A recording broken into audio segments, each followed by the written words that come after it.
디모데 후서 2장 20절 21절 봉독드립니다. 다 같이 합독합시다. 짧으니까.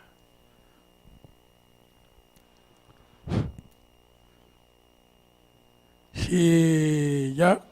큰 집에는 금과 은의 그릇이 있을 뿐 아니라 나무 귀 쓰는 것도 있고 천이 쓰는 것도 있나니 그러므로 누구든지 이런 것에서 자기를 깨끗하게 하면 귀 쓰는 그릇이 되어 거룩하고 주인의 쓰임에 합당하며 모든 선한 일에 예비함이 되리라. 아멘. 오늘 말씀, 본문 말씀을 통해서 귀한 그릇으로 쓰임받자. 우리 남전도에 뿐만 아니라 우리 온 성도들이 모두 다 하나님의 부름을 받고 귀한 그릇들입니다. 그러므로 귀하게 쓰임받는 우리 모두가 되기를 주임으로 축원합니다. 찬송가 356장에는 이 가사를 미국의 펠퍼스라고 하는 목사님이 가사를 썼는데 아주 아름답고 은혜로운 헌신 찬송입니다. 성자의 귀한 몸이 나를 위하여 버리신 그 사랑 생각하면은 고맙고 놀랍다. 그러므로 내 머리 주 앞에 조아려 하는 말이 나 무엇 주님께 드리리까. 우리의 귀한 그릇으로 하나님 앞에 이 몸을 바치겠습니다 라고 하는 그런 찬송 내용입니다. 오늘 남전도회 헌신 예배를 우리 남전도회 중심으로 해서 우리 모두가 다 하나님 앞에 귀하게 부름받은 일꾼들입니다. 사도행전 10장 사도행전 9장 15절에 보면은 주님께서 바울 사도를 향해서 그릇이라고 그랬어요. 그릇이라고 불렀는데 이 사람은 내 이름을 이방인들과 임금들과 이스라엘 교회 앞에서 전하기 위해서 나의 택한 그릇이다 라고 말씀을 했는데 우리는 하나님께서 택한 그릇인 줄로 믿으시기 바랍니다. 또 오늘 본문 말씀 읽을 때도 큰 집에는 라고 했는데 큰 집은 교회를, 하나님의 교회를 큰 집이라고 말하는 것입니다. 그래서 큰 집에는 금그릇이나 은그릇도 있고 또 나무그릇도 있고 질그릇도 있다. 그런데 하나님께서는 이 그릇들을 모두 귀한 그릇으로 하나님 불러주셨어요. 그런데 금그릇, 은그릇만 물론 나무그릇, 질그릇보다도 귀하기는 귀하겠지요. 그러나 하나님 앞에 쓰임받는 것은 그런 금으로 만들어서 하나님이 더 잘 쓰고 나무로 만들어서 못 쓰는 것이 아니라 그 자료에 아무 상관이 없어요. 귀한 그릇이라는 하나님께 우리가 부름을 받아가지고 자기 받은 그 임무를 얼마나 잘 우리가 감당하느냐, 또 얼마나 마태복음 25장에 보면은 얼마나 충성하느냐에 따라서 2달란트 받은 자나 5달란트 받은 자나 다 똑같이 하나님께서는 내 작은 일에 충성하였다. 그리고 칭찬을 한 것을 우리가 볼 수가 있는 것입니다. 그러므로 교회에서 직분받은 우리 모두는 하나님께 쓰임받기 위해서 부름받은 우리 성도님들인 줄을 믿으시기 바랍니다. 예수님께서는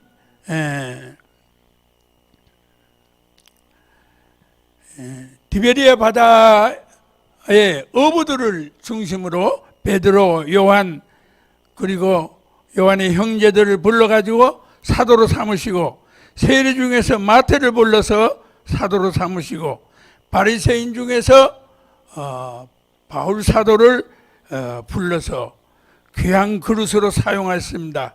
그러면 이들은 주님 앞에 천국 복음을 전하는 천국 사업에 귀하게 쓰임받는 모든 그릇들입니다.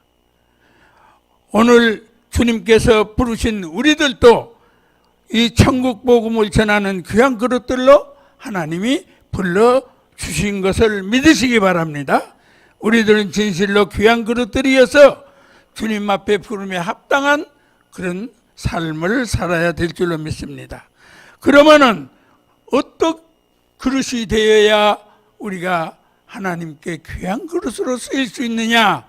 첫째는 말입니다, 완전한 그릇이 되어야 돼요.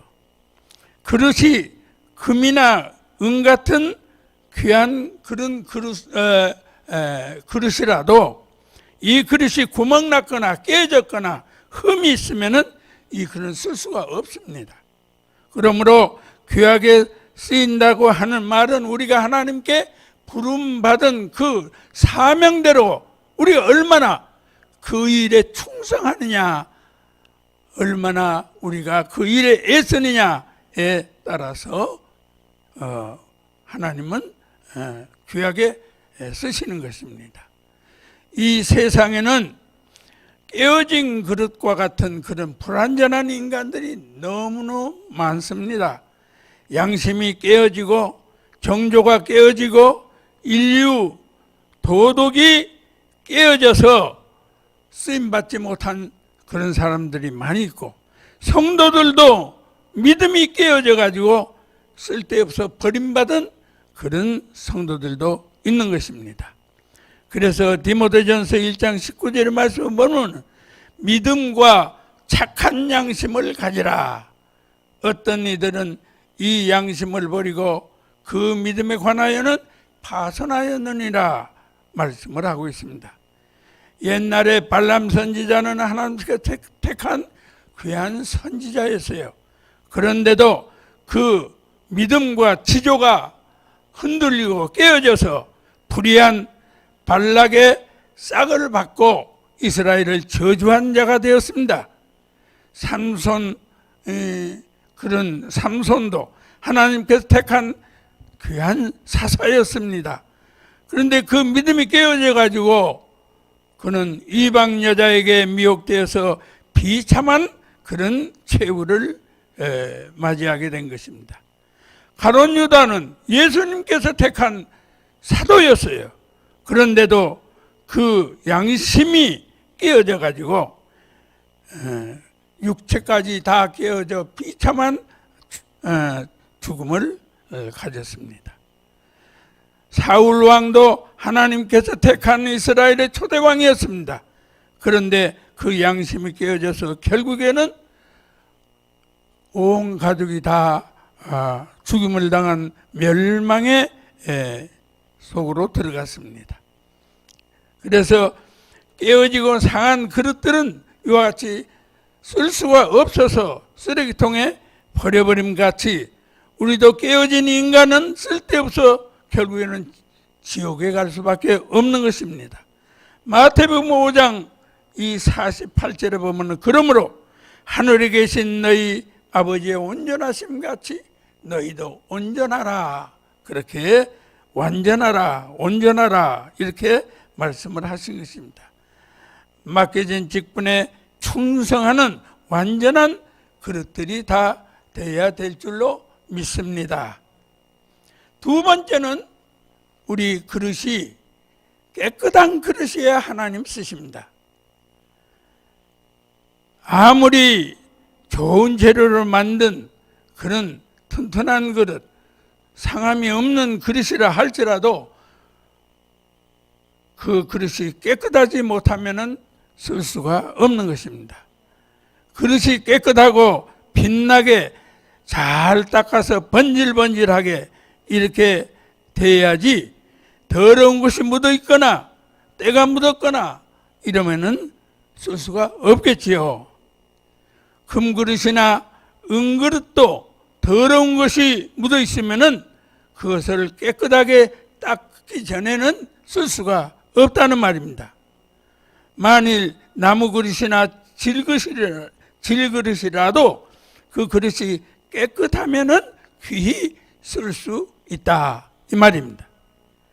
마태복음 5장 8절에 마음이 청결한 자는 복이 있나니 저희가 하나님을 볼 것이며, 시편 24편 3절의 말씀을 보면 여호와의 산에 오를 자 누구며 그 거룩한 곳에 설 자가 누군고 곧 손이 깨끗하며 마음이 청결하며 뜻을 허탄한 데 두지 아니하며 거짓 명세를 아니하는 사람이다, 이렇게 말씀하셨습니다.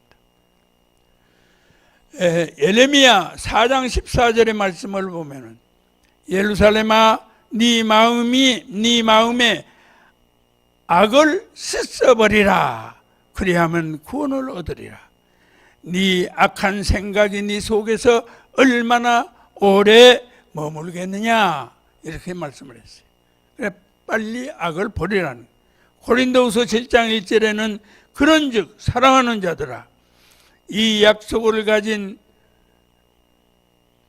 우리가 다 하나님을 두려워하는 가운데서 거룩함을 온전히 이루어 육과 영의 온갖 더러운 것에서 자신을 깨끗하게 하자, 그렇게 말씀을 하고 있습니다. 우리 인간이 아무리 세상에 지식이 있고 또 돈이 많고 권세가 있다 할지라도 마음이 부정하고 행실이 불결하면은 그 사람은 훌륭한 일을 맡을 수가 없는 것입니다. 더구나 교회의 귀중한 일을 맡은 일꾼들이 그 신앙 행위가 아름답지 못하고 그 마음 자세가 깨끗하지 못하면 어찌 하나님께 귀 쓰는 그릇이 될 수 있겠습니까? 우리들은 먼저 우리 마음의 행실을 정결하게 하여야 하고 그래야 하나님께서 우리를 귀 쓰는 그릇이 되는 것입니다. 본문에도 그러므로 누구든지 이런 것을 자기를 깨끗게 하면 귀 쓰는 그릇이 된다라고 말씀했습니다.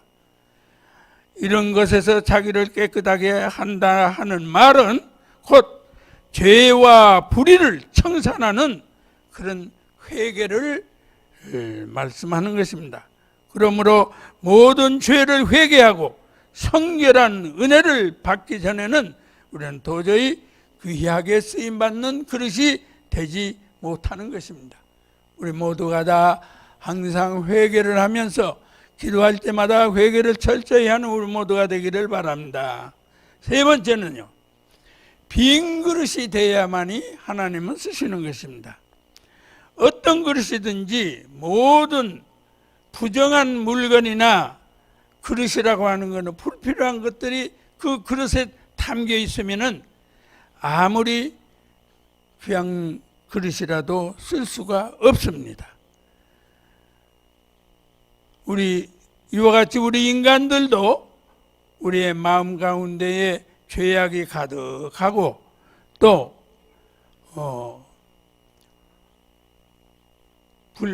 깨끗하지 못하면은 훌륭한 사람이라도 아무 쓸데가 없는 것입니다. 예수님께서 산상복음 8복에서 마태복음 5장 3절에 심령이 가난한 자는 복이 있나니 천국이 저희 것이며 라고 말씀을 하셨습니다. 여기에서 가난하다고 하는 말은 아무것도 없다는 얘기예요. 텅 비었다는 얘기입니다. 그래서 예수님 말씀이 마음에 잘 받아들일 수 있는 그런 텅 빈, 하나님 말씀을 잘 받아들일 수 있는 텅 빈 마음이야만이 우리는 하나님께서 쓰실 수 있다. 하나님의 말씀을 많이 받고 또 하나님의 은혜도 많이 받고 하나님의 성령도 빈 마음이야만이 성령이 임하게 되는 것입니다. 열왕기 하 4장의 말씀을 보면 선지자의 생도가 죽고 아내가 이제 체주에게 빚독촉을 받게 됩니다. 그래서 그 선지자의 아내가 엘리사 선지자를 찾아가 가지고 이 문제를 해결해 달라. 그러니까 엘사 선지자가 네 집에 뭐 있느냐? 기름 한 병 있습니다. 그러니까 그러면은 네 동네에 모든 빈 그릇을 다 갖다가 놓아라. 그래서 이제 빈 그릇을 갖다가 빈 그릇에다가 이 기름을 붓게 됩니다. 그런데 에리사의 이 기적의 능력으로 한 병 기름이 계속 따라도 나오고 또 따라도 나오고 해서 그 빈 그릇들을 전부 채웠더니 기름이 떨어졌다 하는 그런 말씀이 있습니다. 빈 그릇이라고 하는 것은 우리 성도들의 이 심령이 이 빈 그릇과 같아서 빈 그릇 같은 우리의 심령에 하나님의 기름 같은 성령이 충만하게 임하게 된다 하는 말씀을 가르치고 있습니다. 죄를 회개하여 마음속을 깨끗하게 하고 청소해서 비워놓으면은 언제든지 때가 되면 하나님께서 우리의 빈 마음에 성령의 기름 같은 기름이 성령이 충만하게 임하게 되는 것입니다. 사도행전 2장 38절의 말씀을 보면 베드로가 가로되 너희가 회개하여 각각 예수 그리스도 이름으로 세례를 받고 죄 사함을 받으라. 그러면 성령을 선물로 받으리니 하는 말씀을 했어요.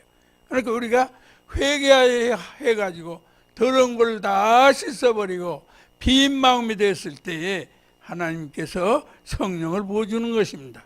누가복음 6장 45절에도 예수께서 말씀하시기를 선한 사람은 마음이 쌓은 선에서 선을 내고 악한 자는 그 쌓은 악에서 악을 낸다. 이는 마음에 가득한 것을 자기 입으로 말한다. 마음속에 선이 있으면 선한 말을, 마음속에 악이 있으면 악한 말을 한다. 이런 말입니다. 네 번째는 마지막으로 우리가 큰 그릇이 되어야 하나님이 크게 쓰신다 하는 말입니다. 아무리 완전하고 또 깨끗하고 빈 그릇이라도 마음이 좁으면은 큰 일을 할 수가 없다 이 말입니다. 그래서 물론 적은 그릇도 하나님께서는 때에 합당하게 깨끗한 그런 그릇은 하나님이 쓰실 수가 있겠지요. 그러나 일반적으로 볼 때에 그릇이라고 하는 것은 커야 많은 것을 담을 수가 있는 것이죠. 그러듯이 우리의 마음이 크면 그 큰 그릇에다가 하나님의 은혜가 많이 담기고 하나님의 말씀이 많이 담겨서 그 큰 그릇이 하나님의 큰 일을 하게 된다. 그런 말씀이 오시다. 그런데 하나님의 은혜는 무한정하고 무궁무진하기 때문에 큰 그릇일수록 하나님의 능력이 크게 담겨서 그 능력을 때를 따라서 합당하게 꺼내서 하나님은 우리를 쓰실 수 있다. 이런 말씀이 오시다. 그래서 큰 집인 하나님의 교회는 할 일이 너무너무 많이 있다는 거예요. 할 일이 너무 많기 때문에 작은 그릇 가지고는 하나님께서 쓰시기가 어렵다. 사도 바울은 큰 그릇이기 때문에 유대뿐만 아니라 다른 이방 나라에도 로마까지도 유럽을 상대로 큰 일꾼으로 하나님께서 쓰시게 된 것입니다. 교회는 이렇게 작은 그릇들이 있으면은 교회는 오히려 방해가 되고 시끄러운 일들이 생기게 됩니다. 그러나 통이 크고 마음이 큰 그릇은 하나님께서 크게 쓰시게 되는 것입니다. 예수님께서도 세상에 오셔서 천국 사업을 하실 때에 갈릴리에 있는 어부들을 불렀고, 또 세리나 창기도 마다하고 다 부르고, 세상에 멸시받은 여인들이나 어린아이들까지, 또 가난하고 비천한 사람들까지 마다하지 아니하고 다 부르셔서 만민의 구원자가 되게 된 것입니다. 예수님이 교회를, 예수님은 우리 교회의 주인이시기 때문에 예수님을 그 밑에서, 예수님을 이제 보좌에서 일하는 그 밑에 있는 교회 일꾼들도 큰 그릇이 되어서 하나님의 시키는 것이 무엇이든지 다 감당할 수 있는 그런 일꾼이 되어야 큰 교회도 할 수 있게 된다. 그런 말씀 옳시다. 큰 집에는, 큰 집인 하나님의 교회는 귀한 그릇들이 많이 필요하죠. 그런데 이 완전한 그릇, 깨끗한 그릇, 빈 그릇, 이런 것들이 다 하나님의 쓰임을 받지만은 큰 그릇이 많으면 많을수록 하나님은 큰 일을 하실 수가 있다. 이런 말씀이옵니다.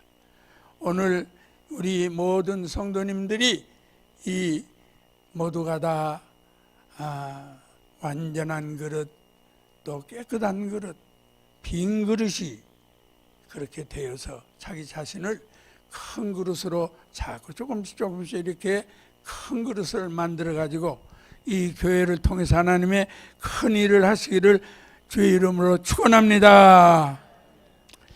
우리 이제 결론적으로요, 오늘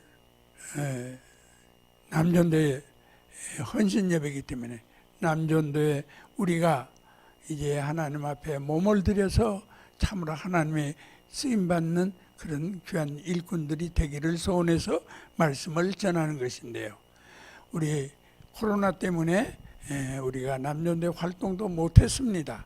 그렇기 때문에 오늘 이제 이 헌신 예배를 위해서 남전도에 할 수 있는 모든 일을 하나님을 위해서 헌신적으로, 또 여전도에도 마찬가지입니다만은 똑같이 이제 하나님을 위해서 헌신하는 그런 남전도회가 되기를 바랍니다. 그래야 하기 위해서는 남전도회는 남전도회대로, 여전도회는 여전도회대로 회장을 중심으로 해서 뭉쳐야 돼요. 뭉쳐. 첫째는 뭉칩니다. 뭉치지 않으면 일을 할 수가 없어요. 하나님의 일을 혼자서 어떻게 합니까? 혼자서는 못합니다. 회장 혼자서 할 수 있는 일은 없어요. 회장님을 중심으로 해가지고 남전도회를 딸 뭉치고, 뭉친다는 말은 일을 하기 위해서 뭉치는 것입니다. 그래서 매월 원례회를 꼭 실시를 해야 돼요. 원례회를 실시하는 그 이유는 뭐냐면은 원례회를 통해서 뭉쳐지는 것입니다. 믿으시기 바랍니다. 원례회를 통해서 또 회계는